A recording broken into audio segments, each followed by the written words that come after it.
Hi everyone and welcome back to my Slider's Kitchen. Today we're going to make a basic scone recipe and we'll split the mixture so we can have a batch of plain scones and a batch of fruit scones. Are you ready to wash your hands? Let's go.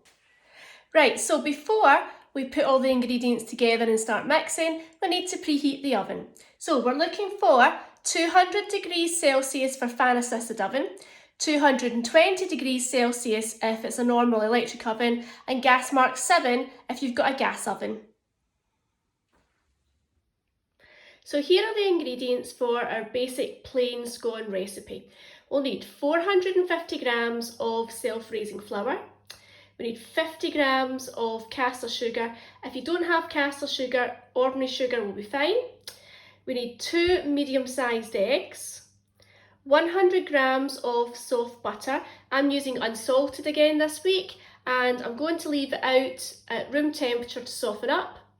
I'll need some milk, but I'll come back to the milk measurement later on, and 2 level teaspoons of baking powder. Now, because I want to make a batch of fruit scones, I'm also going to add in some dried mixed fruit as well, just a handful of that.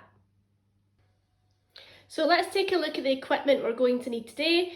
We've got our digital weighing scales, a wooden spoon, teaspoon for measuring the baking powder, a knife for cutting up the butter. I'm going to use a pastry brush, but if you don't have one, don't worry about it. I'm used to using my finger or the back of a spoon as well. I've got a pastry cutter here for the scones. Mine's is 5 centimetres across, but you can have bigger or smaller depending on how big you want the scones to be.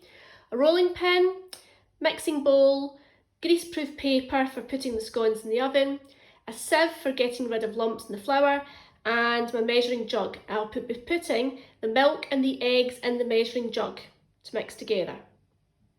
Now we're ready to make our super scones. Now I hope you've given your hands a really good wash. Safety, as you know, is really important in the kitchen. Last week I had a bit of an accident and I burnt myself at the oven the day after we made the banana bread, and that was with an oven glove on. So please be careful and get your adult to pop things in the oven for you. So we're now going to start measuring out our self-raising flour. We need to sieve it just to make sure there are no lumps in the mixture.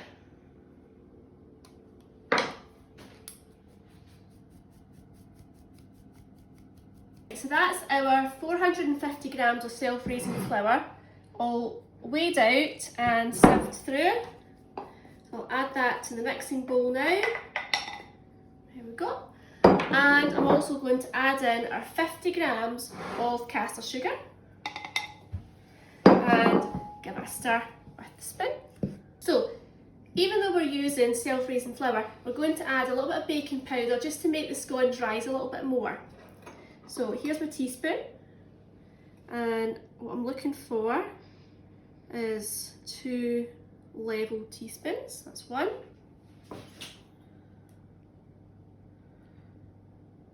And 2. Now you need to make sure that's really well mixed in to the flour and the sugar.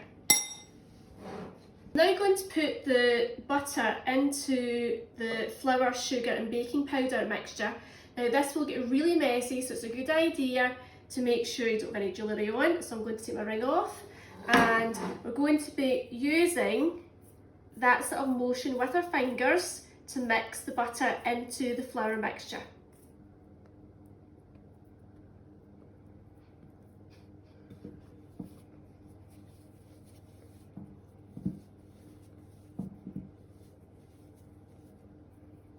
So I want to take the 2 eggs now and crack them into our jug. Now try and make sure that we don't get any bits of eggshell into the mixture. There we go. And I'm now going to top it up with the milk. Now at the beginning of the recipe I didn't give you an exact measurement for milk because it will depend on how much egg or how big the eggs are. So what we want to do is to fill the jug up to the 300 milliliter mark. Okay, and you might not use all of this that's in the jug. you might be able to use some of it at the end for brushing over the scones. So if you have a look at the mixture now, I've finished putting in all the butter and I've been rubbing it in my fingers to mix it in with the flour and the sugar and the baking powder. So it looks a bit like breadcrumbs now. Now, at the bottom my hands are quite messy. It's going to get even messier, so I need the wooden spoon, and I'm going to add in the milk and the eggs. Now, I don't want to add it all in one go. I'm going to add a little bit in at a time and mix it in with the wooden spoon first.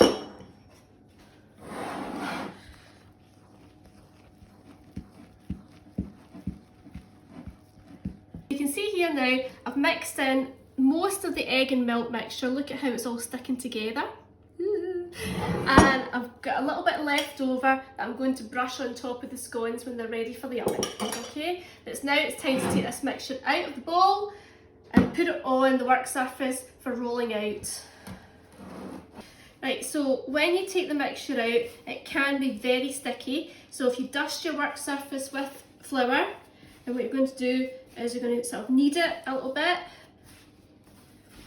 So we've got a nice ball of scone dough.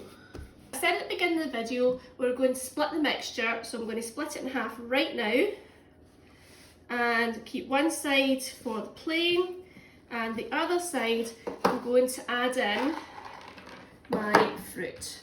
And I'm just going to knead it in to the dough and make sure it's all mixed in, because you don't want a fruit scone with one tiny little bit of fruit and someone else gets about 12 or 15 bits of sultana or currant. So I'm now going to take the half of the scone dough that has the fruit in it and roll it out. I don't want it to be too thick, but also I don't want it to be too thin.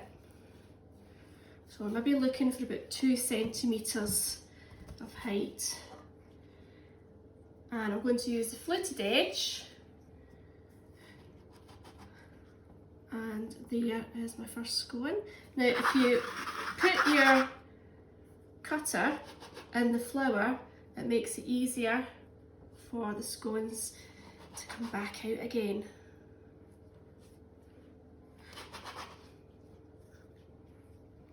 So my leftover mixture, I just bundle it back up into a ball and roll it out again.